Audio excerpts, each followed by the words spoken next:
Well, hello there, Pilgrim. Being a cowboy, the art of restraint is an important one. As a rodeo man, I have to wrestle, restrain, and hog-tie the cats. As a sheriff, I have to restrain and tie up the bad guys before they restrain and tie me up. Do you ever wonder if decorating ideas may be a little over the top? Well, sometimes less is more. Today, we'll show you the art of restraint on the Christopher Lowell Show. Chasing bad guys is easy, but babysitting can be hazardous to your health.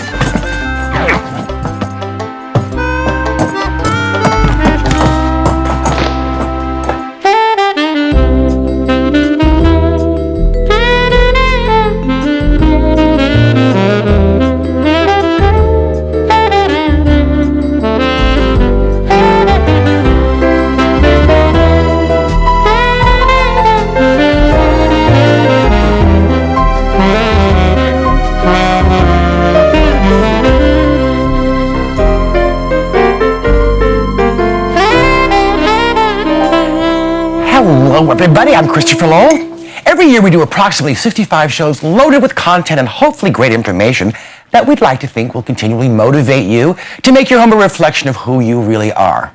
Now, to create these shows, we talk to hundreds of people, make thousands of phone calls, and review hundreds and hundreds of products to bring you what we think are the most current items, clever projects, and forecasts of what we hope are the trends to come. Now, as you may have noticed over the last 6 years, all of our shows have been themed shows, with the exception of a few that we like to call potpourri. Yes, they're demos, products, and guests that don't necessarily fit into a theme, but we felt were absolutely worth your while. So join us today for our version of Open Mic Friday. Who knew? Now, for those of you who love French provincial but can't afford the antique price tags, which could be pricey, we're about to meet a lady who will show us how French provincial reproductions can be the answer. Joining us now is interior designer representing the Louis collection. Please welcome Christine Meissenburg. Hi, Christine. How are you? Oh, very well. Nice to meet you. Well, you have done a wonderful job on our back room here. Thank you. You know, someday I'm going to put a camera back in this room. This room has been thousands of things, and you've literally transformed it into someplace in Provence. Now, yes. when we think of French, sometimes what comes to mind are sort of the heavily ornate and the very grand and the stuff that doesn't necessarily fit into what we think of our American lifestyle today. But your company's changing all of that. We are, and yet we've actually held true to the traditional. These are actually reproductions of French pieces that were antiques. We've taken templates, recreated them with the same carving, the same woods, and the same finishes. But, as you said, we've given it a little punch. Well, it feels very modern. Yes. Okay, well, let's get right into it. Let's start right over here with this beautiful mirror setting and the credenza there. Talk to me about that. The console is a Louis XVI console. In the days when they were created, probably would have had a marble top. Yes, and it probably would have been a lot of gilding on there. Could have, but also it could have been just like this. Right. It's a wonderful piece. Louis XVI had the classical line, so we've got the straighter legs, the fluted columns, the finial at the bottom. Right. The mirror that we've put beautiful. with it is actually a picture frame molding that we've created into a mirror. That's very, very pretty. But it's a fabulous piece. It's really shown the way it would be in a French country home. A lot of times aperitifs and decanters are. Would you say that like a lot of the styles are lean towards the country attitude more than the high style elegant? This obviously is elegant. It's very elegant, but remember, French people never throw anything away. That's true. So this could have been handed down. So it's really to really create that look. It's really a potpourri. It is. That's why it's called the Potpourri Show. Yes. Okay. Now, one of the things I do want to tell our viewers too is you've done a wonderful job with the color choices. You've got a deep yellow background, and back here we've got a deep red, and they work beautifully together. And that's kind of been the theme. Thanks to you. Oh well. Okay. Now, so the fabrics and how we see the fabrics interpreted in the toile here really help bring this room together. I love this. This is a sweet little chair. This is actually a single seat redossier, which is the single seat version of the three-seater that we have here. Oh, I see, yes. And it also comes in a two-seater. Oh, so that's you can great. see how the painted finish Right. gives it a different feel than the wood finish. Absolutely. The double rush seats are painted when it is in Yeah. a painted finish. And these are actually true, authentic French. Well, they're great looking. Finishes. I would have thought that was absolutely an antique. Well, and it's because really they have been created from antiques. The toiles that we've used, and this is another thing that gives an updated version of the sort of heavy, Right. traditional French look. Toiles used to be only a cream-colored background Right. with one color, Right. red, blue, plum, and green. Exactly. And charming and wonderful. Right. But now all the fabric houses are exploding with color. Absolutely. And we're only one Yeah. cream on with one color. Now we've got sometimes 3 colors. And I love in the back, there's just a nice collection of artifacts back here, which really give this a lovely little sort of still life silhouette back here. And these are French collectibles. That's an old French basket. The wire basket is an old French basket. Very pretty. And again, French country interiors are small. Yes, and eclectic. And can be crowded and family. Let's separate here for a minute and take a look at sort of this area here. Now here we've got a lovely pedestal back here, which is very nice. I love that against the red, by the way. I think that's very pretty. And that, again, is Louis XVI, very classical in nature. The little tables, you might want to On both notice. sides here, yeah. They're chinoiserie, so there was a great Chinese influence that Yes. came in at that time. That's right. And A lot of the delicate bamboo pieces that we Exactly. see go back to this period as well. And then this is Louis XV.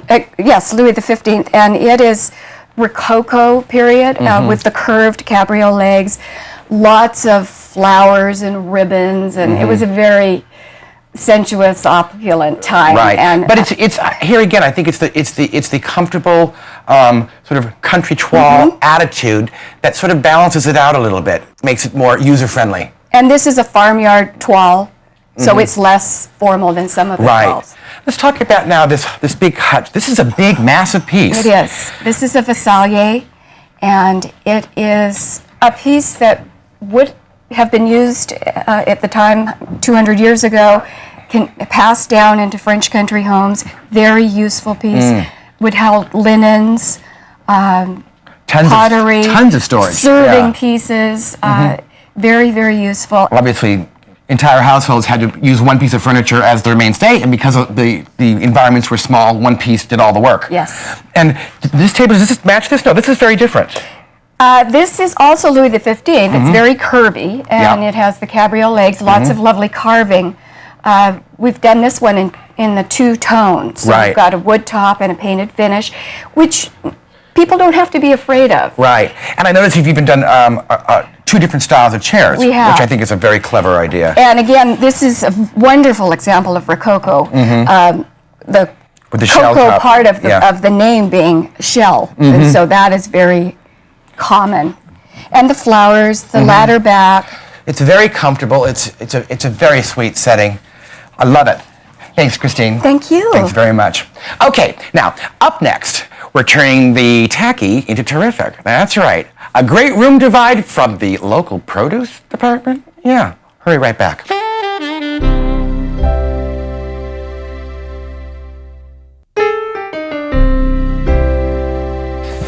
What a day I'm having today. I had to go to the grocery store. I only have 5 minutes to get my room divider made. Yeah, I'm going to make a room divider out of fruit. Yeah, I know. It's a potpourri day, I told you. It's an eclectic potpourri day. It's our open mic Friday day, where the ordinary becomes extraordinary. Okay, so I got a pear here. I got a persimmon. I got a, looks like a fig. Yeah, well, I really am going to make a room divider. Yeah, it's about using your imagination. Now, it's for a retro-inspired vignette that I'm going to show you. Now, basically what you do first is you start out by boring a hole in your fruit. Okay, that's what this is for, okay? This goes right through here.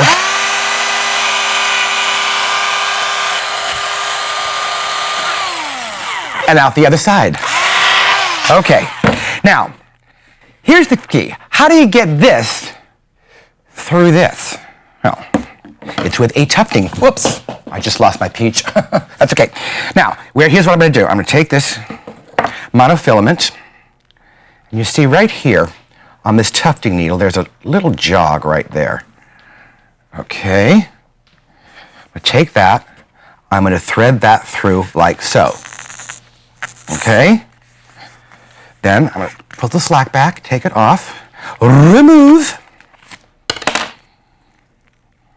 and now I have my end. Okay, now, you're going to want to tie this off. You can either do it, if you see one here, on this one here, I have a little washer right there. You can do it that way, or you can simply take one of these beads, these wonderful, colorful little beads. I got my peach back. Someone from the crew gave me my peach back. Okay, so I'm going to tie this off like so. 1 and 2. Very therapeutic, very therapeutic. Okay, so that's going to keep that on there. It's also going to give me something to hang a whole string of these from. Okay, now let's take a look at this one here that I've got sort of going underway. I know Carmen Miranda has nothing on me. Isn't that cool? All right, now here's what I'm going to do. You see I've got beads going through, and I'm going to add another one. Okay, this one I've already got a hole drilled in, I think. I'm seeing hole. Nope, I don't. I'm going to drill a hole through like so.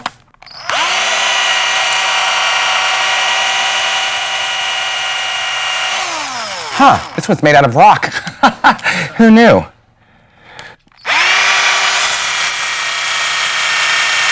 And you just want to keep working it and keep working it and keep working it until it finally goes through. It's going in. But not fast enough for real TV, is it? So let's take one where we've got it already drilled. And we'll add on to that, shall we? Okay, here we go. I'm going to take, let's see, I'll start with a green bead. I'm going to take a white bead. And I'm going to take a pink bead until I've built the whole thing up. Okay? You keep layering the fruit on as you go. Okay, and as you can see, it's probably better to pre-drill them. Okay, now here's another quick trick that you can do with this plastic fruit. By the way, this fruit is donated to us by a company called COTTAGE. Little sand, little lettuce. How cool is this? Okay, now when it's all done, it makes a whole room divider. So let's take a look first at a book that this came out of. This is what gave us the inspiration. This is a book called Screens. Let's take a look at the first image. Isn't that a cool looking room divider? Here you see, it's 3 panels, and you see this is woven actually right through. Great looking, very sort of modern deco feeling to it. Let's take a look at the next one. This one here is a lovely scenic sort of beach inspired. You can see it's got 3 panels there, and it's actually got shells that have been added. And then this has just been layer painted to simulate the ocean, which I think is great. Let's take a look at the next one. Love this one. This is sort of a collage, which I think works really, really well. And you see little bits of organic pieces, so on and so forth, and postcards. Let's take a look at the next one. This, really simple. This is just a couple of big color blocks stretched on a frame. Very pretty. With the organic elements, it looks really cool, doesn't it? It really creates quite a focal point. Let's look at the next one. Aha! Carmen is back. All right? Let's go over and see what ours looks like. I'm going to take this as my little centerpiece. Little fruit. Put it right there with the rest of the fake fruit. Ta-da! Is this cool? I think so too. It actually really works. And it works primarily because A, we're having a sense of humor about it. B, it was totally inspired. And C, it works really, really good with all the other furniture in the room, doesn't it? Very retro inspired. I think it's very cool. So we've got that backdropped right behind our mod sofa. And we have our sort of artist palette marble sitting on our lovely little yellow thing. I'm not done yet. I have actually even more fruit to show you. Yes, come over here. Okay. What stuffed sits on a chair and looks like a pea? It's this. Aren't these great? These are pillows by a company called Oi. Like Oi, I should have, oh, never mind. Okay. Aren't these great? Love that. Okay, let's take a look at some more. These are real fun too. This here is an eggplant. All of these are all completely hand-stitched. I think they're so much fun. And I think they're sort of practical, but who cares? I think they're beautiful. They're very sculptural, aren't they? This one has a silk little top. Okay, yep, here's a kiwi. You guessed it. I sort of feel like something out of that Woody Allen movie, you know? Okay, this is all hand embroidered. Isn't that great looking? Yep, silk front. Very bad.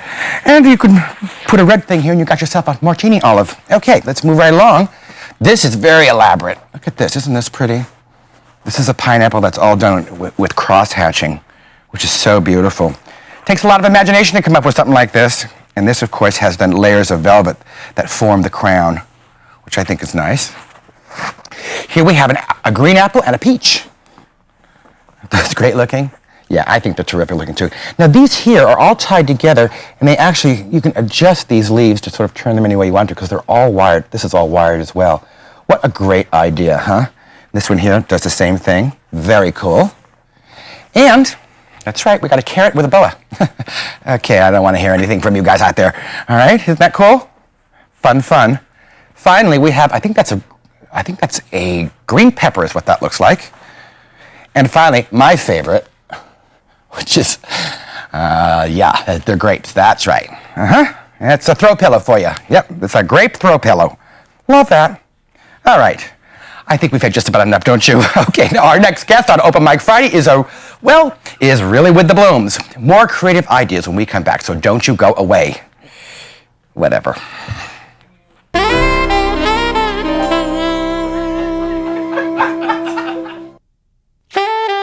Welcome back, everybody. Today we are showing you how to take something ordinary and make it extraordinary. Yes, now when it comes to floral bouquets and arrangements, we met a lady who creates fabulous eye-catching works of art. So do you want to go to Denver and check it out? All the way to Denver? Sure, come on. If you're in Europe and you go to the smallest town and the tiniest little town in Germany or Holland or France or England, you go to the florist and you ask for an arrangement, and they're all handheld and they use berries and they're very lush and beautiful flowers. It's a slightly different style.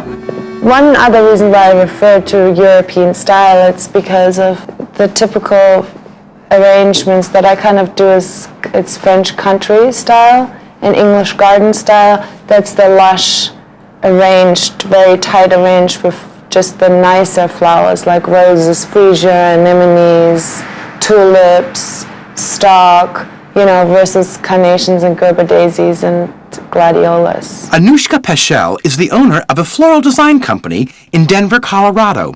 Her earliest inspiration was her mother's garden. She always had something blooming at one time. It was never that it was quiet. It was like an orchestra. There was always something going on in the garden. But now Anushka's influences are more likely to come from the local farmer's market. I go to the grocery store and my boyfriend is pulling me away from the produce section because I'm checking everything, what's there in season now, which peaches and the asparagus, and I use rhubarb to cover the vase outside. It's really nice to cover the vase with a rhubarb or with asparagus. It's just a nice touch, and there's so many nice colors in the fruit and vegetable section department that you can just integrate them, and it looks really beautiful. Anushka's philosophy is a simple one. One kind of flower, many times. I like to just use one type of flower in one vase because it looks simple and it looks like somebody could do it themselves. It doesn't look like the gift arrangements are almost too arranged. They're beautiful as gifts and very unique and different, but it's not what anybody could just do for themselves for their house.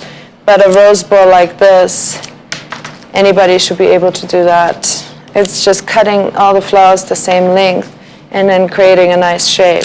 Part of Anushka's business is designing arrangements for clients' houses. This particular bouquet was for author Nina Williams. By the way, this arrangement required 45 roses. With the kitchen arrangement, I used one of her containers that she had in the kitchen, this old pitcher, and I just filled it up with bright roses because her walls are really red, and I can really take something bright in the kitchen and it just pops out and it fits right in.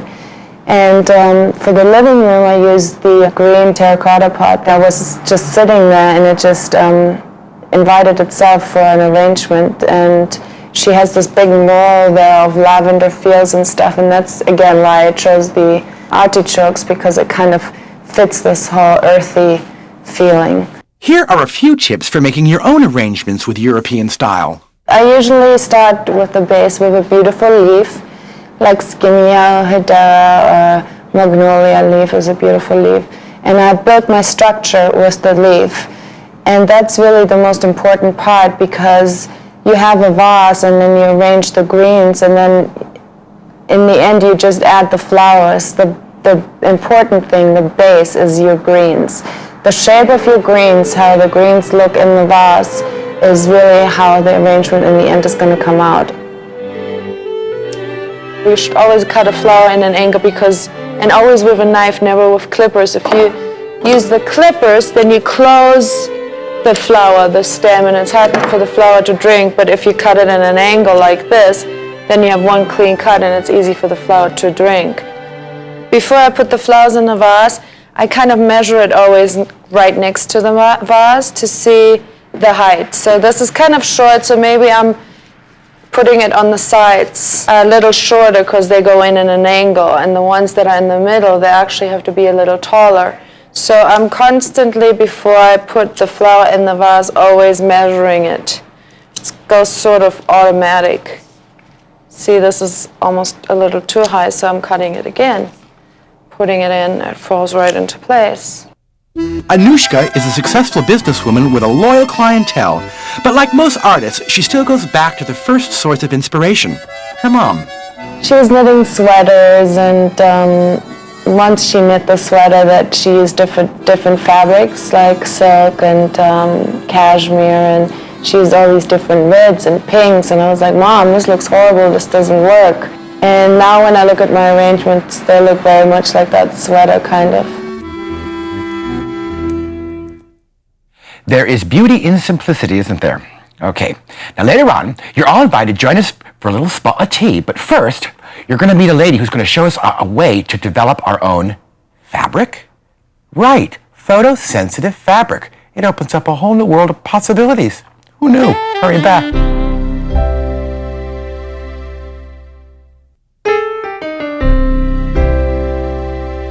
Welcome back, everybody. Today it's potpourri, and more potpourri on our Open Mic Friday show, even though it might not be Friday where you are.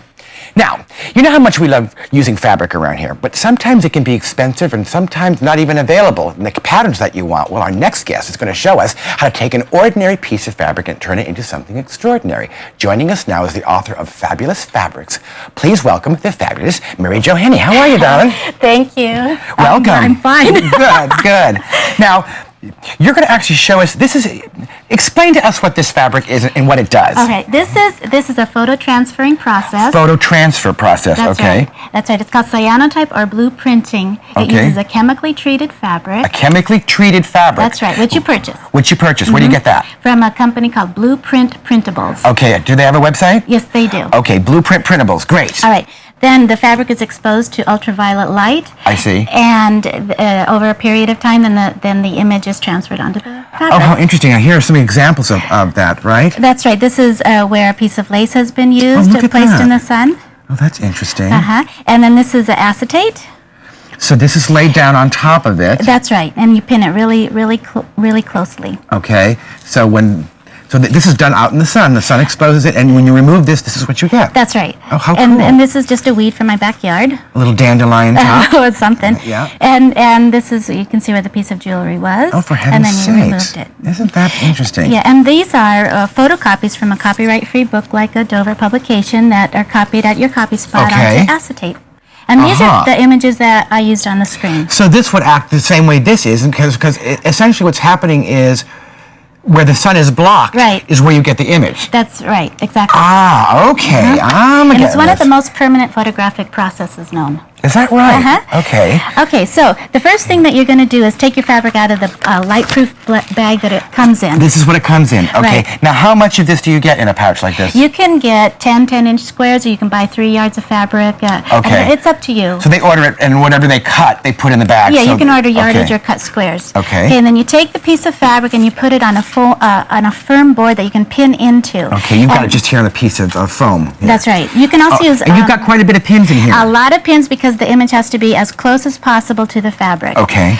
Okay, so then you take this out on a sunny day. It can be a cold sunny day or a hot sunny day, but it's got to be sun. Okay. All right? It can be intermittent sun, but not continuous cloud cover. And then you expose it for between 10 to 20 minutes based on the time of the day. Oh, that's not too long. No, it's really fast. And actually, if you do some testing, it's a really good idea. Okay. So it won't take long to do the testing. Okay, so this is the piece that's been exposed. Uh-huh. So after It's a bit faint at that point, yeah, isn't it? It's weird, isn't it? Yeah.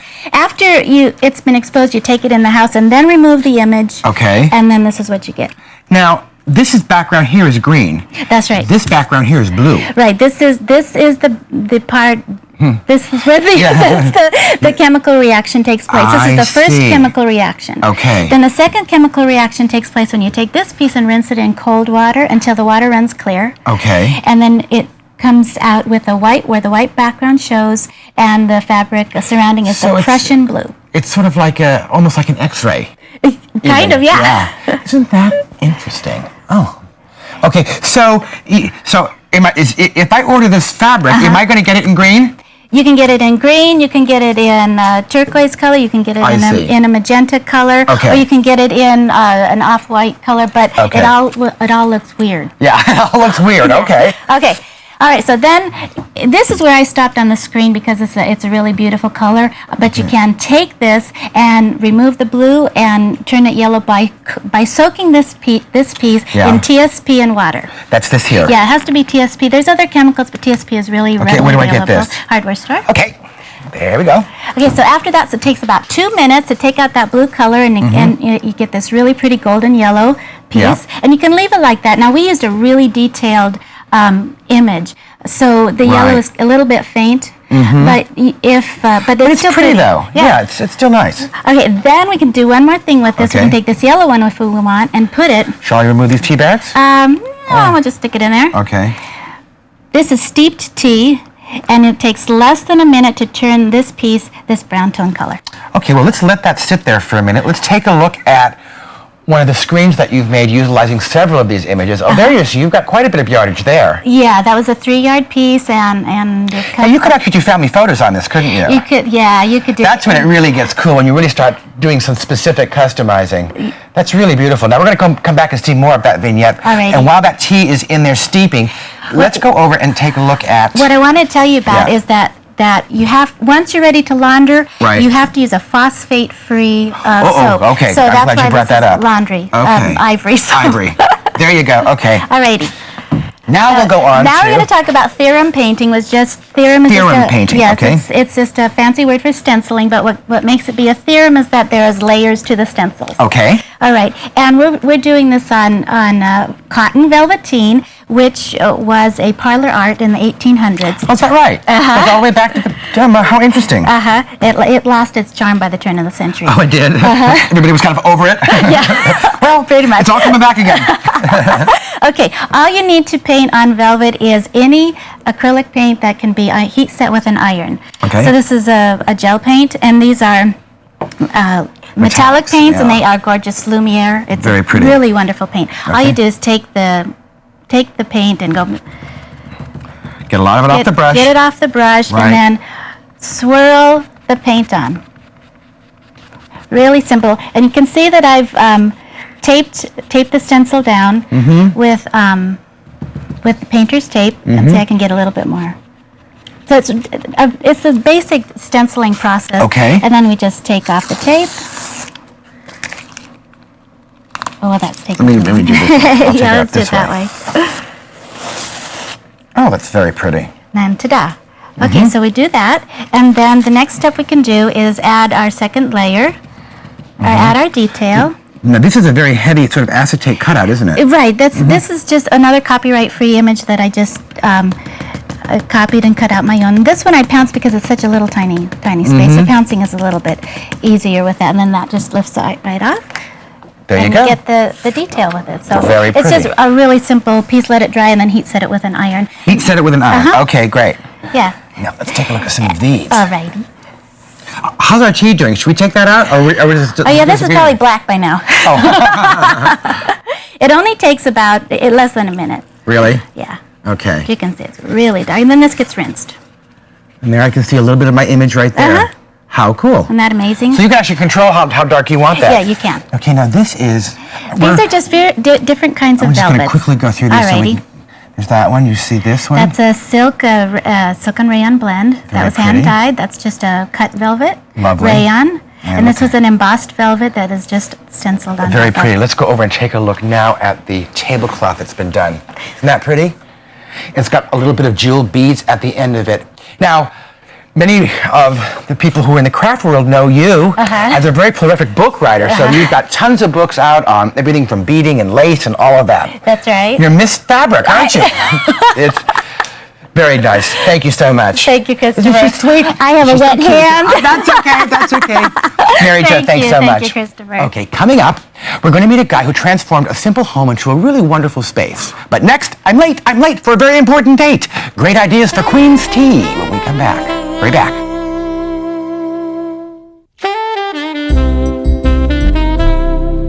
Welcome back, everybody. Today's our potpourri show, and we're taking ordinary things and making them extraordinary, like a cup of tea, for instance. That's pretty ordinary, right? In fact, Americans drink about 2 billion gallons of tea a year. Wow. So what does that have to do with our next guest? Well, she's going to show us how having tea can be anything but ordinary. Please welcome author of Shelley Chintz, Kelly Moran. How are you? Hi, Christopher. Oh, don't Nice you look to meet stylish in your glove and your well, hat? yes. Now, you're going to show us several different types of tea. Right. It's not just sticking it on the table and drinking it, right? Oh no, tea is hot. It's one of the fastest growing trends today, so you have to know how to set your table. Why do you think it's come back? I think Americans are realizing that we need to slow down and take time and regroup, and it's not instant. It's not, like a soda. You've got to take time, you've got to brew it, and you get to have moments with your friends. I think it's a whole bonding ceremony thing. Yes, it's not just a beverage. Now, first question I want to ask you is, what up with the whole pinky thing? Well, a lot of people think that's, to be really posh. It isn't. If you're doing tea and you're having the queen over and you're being very proper, you pick up your cup, like so. Okay. And as you can see, all the fingers touch except the pinky. Okay, gotcha. It's too small. Okay, let me see. Let me try Here you go. it. Okay. So pick it up. So it's these two. Right. That makes sense. You don't hook it through. You squeeze it. Okay. And you use your finest bone china. Okay. And the bone china is so thin, it allows you to feel instantly the temperature. So when you pick that up, if it's burning, you go, oh, and you put it right back down. Oh, I see. So we didn't want to catch the queen mom in a momentous state, as they say. Okay, very good. So that's where that came from. And there's some other really interesting little fun things. Tell me about them. You would use your loose tea, Okay. first of all, so you have to use your strainer. Okay. But if you have the queen, somebody must be mother. And it's an honor to be chosen mother. And you would say, who would like to be mother? Okay. And the person who is mother pours. I see. And she pours all the cups for everyone else, and then you would put your own cream and sugar. It's very bad luck if someone else puts your own cream and sugar in there. Oh, really? And that's interesting. So that whole one lump or two is not a good thing right. here. That's a myth. Oh. That's a myth. You do it yourself, and there's no lemon on the table. Why is that? It wasn't done. Well, there you are. It's an American thing. I hate when that happens. Okay, now I suppose there's something to this too, right? Yes. Okay. There's no flowers on this table. If the queen was coming, you don't do a big thing with floral. You do a 3-tiered server. I get it. Yeah. Yeah. She wants to get right to the chow. Yeah, big appetite, big appetite. Skip the flowers, get to the chow. Right. Okay, I get right. it. And that's the focal point of the whole table. I see. So, what is appropriate to serve food-wise for the queen? You must have cream cheese cucumber sandwiches. Okay. No crusts. No crust. You must have scones. Okay. Or scones. Or scones. With your scones, you have to have clotted cream and jam. Okay. And then just some yummy, yummy bits on the bottom. Cool. And cake. And cake. And cake. Terrific. Okay, let's go on to the next one. Okay. Well, let me take off my hat and gloves. Oh, okay. All right. With transformation. Because you wouldn't do that with the others. Okay.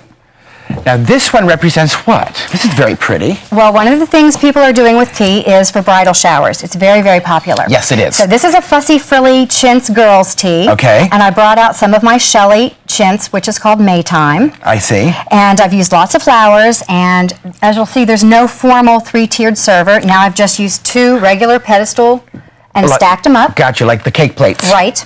And here I used a book as my little baby pedestal, and that's fine. Very nice. Now, I'm noticing little mementos here. So this Little Limoges, yes. Little Limoges. Right.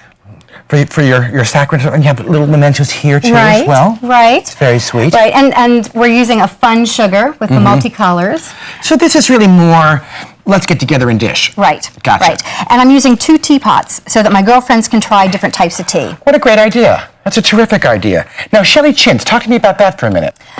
Shelley was a company in England. Yeah. They're out of business. They produced the best bone china in the world. It was very, very thin, and they did these wonderful... The thinner the better. The evidently. thinner the better. Okay. And they did a lot of these gorgeous chintz Do patterns. people collect them? Are they big collector's items now? Okay. Now, you're going to show us sort of a guy thing, right? Yes, yes. Okay. Okay, we're going to sit down and have tea now. A lot of men are doing business with tea. The deals, the contracts, it's happening. Well, my friends are still doing it with martinis, but I'll take your word for it. So, and here I have my tea cozy. Okay. Wouldn't do it with the queen, no way. No. Wouldn't do it with my friends. So the guys are the only ones who can actually get it hot. Is that the deal? And I'm being and it is mother hot. here. Okay. There you go. Now, I've got lemon here, so I guess it's cool for me to You do can use lemon here. Okay, I'm You gonna can do a use little tea lemon. bags here. You don't have to use the loose tea. Okay. So it's kind of loose now. We have, these are little... Little napkins. Okay, there's one And for you. instead of flowers, I actually brought some tea. Is that what a fresh tea leaf looks like? I don't think I've ever seen a fresh tea leaf. That's Camellia sinensis. Isn't that something? Yeah. Now, with the guys, I mean, guys are really going to sit down and have tea together, Yes, huh? yes, they do. Really? They do. Maybe if you put it in a mug. You know, it's really interesting, you know, with the way the world is going by so quickly. It's unfortunate that we don't even eat meals together, let alone anything else. I know. You know? I know. We're in the car, we eat in the drive-through. It's very Excuse me. rush. And it's important to slow down and take time and just kind of, you know, what's important? Be with your friends, be with your family. That's where it's really at. And I think Americans are starting to realize that. What got you fascinated in the subject? With tea Yeah. or with china and teacups? Both. Oh, gosh. Was it just the ceremony of it, or the fantasy of it? Well, I married an Englishman. So bingo, there you go. Prerequisite. And his father used to work for the royal family. Oh, am I doing this right? Let's see. Am I doing that right? Ta-ta. Here we Ta-ta. go, tea. So that got you indoctrinated. Well, thank you for Yes. indoctrinating me into this as well. Yes, it's lots of fun. Thank you for having me. Thank you very much, Kelly. Okay, so, hey, where do you think you're going? Stay right there, because when we come back, you're going to meet a guy who created a great-looking house using some very clever ideas. Lots of clever ideas. Hurry right back. Ooh, this is lovely. It's delicious, too. What kind of tea is this?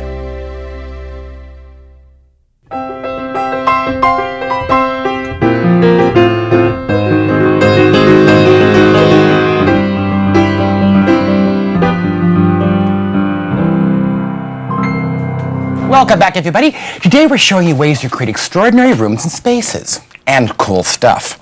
Now, the guy you're about to meet transformed an ordinary house into his own classic, well-decorated home using many techniques that he saw right here in the show. Oh, and a little bit of his own ingenuity. In fact, a lot of it. So come along as we head off to Pittsburgh, Pennsylvania as we go a-callin' on Greg Flasik.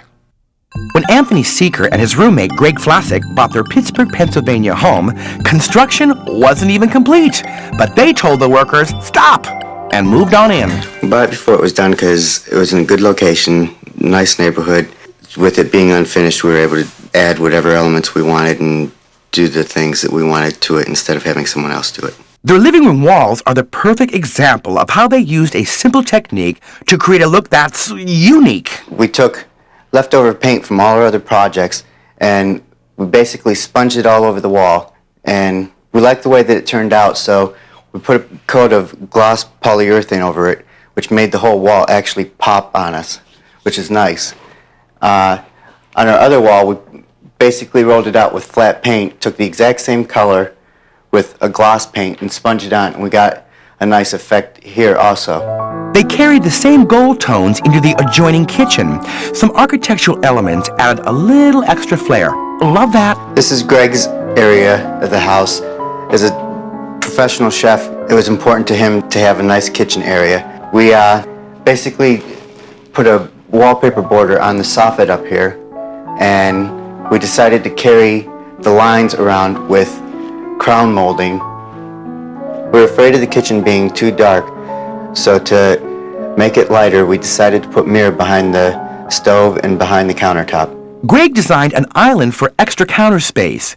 It has two special touches, one for the look and one for convenience. He wanted this section to be able to lift out so that we could have it as an island or as a full counter. When it lifts out, It opens up this whole space for traffic flow. The bedroom is full of inexpensive alternatives to pricey pieces. We decided that we wanted a different window treatment in here, and we thought about California shutters, but they were way too expensive. So we went to a garage sale and we found these bifold doors for $3. So we decided to use those for our window treatment. There's also one behind here, and it's just covered with fabric, and these are mounted to each other with piano hinges so we can open and close to let in light or air. On the other side of the bedroom, we took our old dresser and nightstand and we decided to turn it into a Japanese tansu. The room Anthony and Greg are most proud of is the basement. When we first moved into the place, everything was white. We didn't like it. Everything was pushed against the walls. It didn't work for us.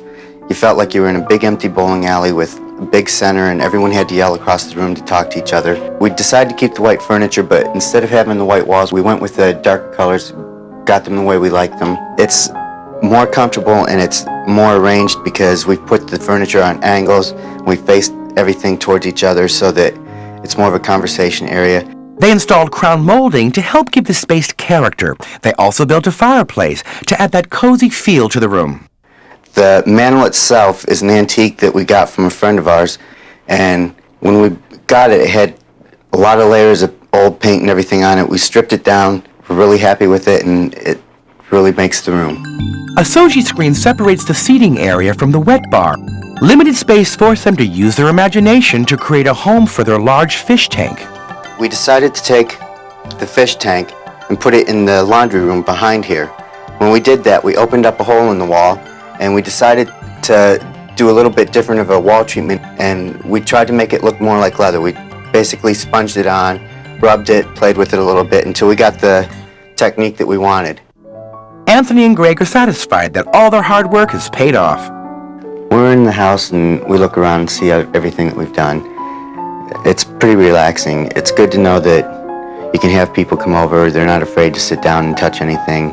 And the atmosphere that we've tried to create is a place that we can come to and just relax, meditate.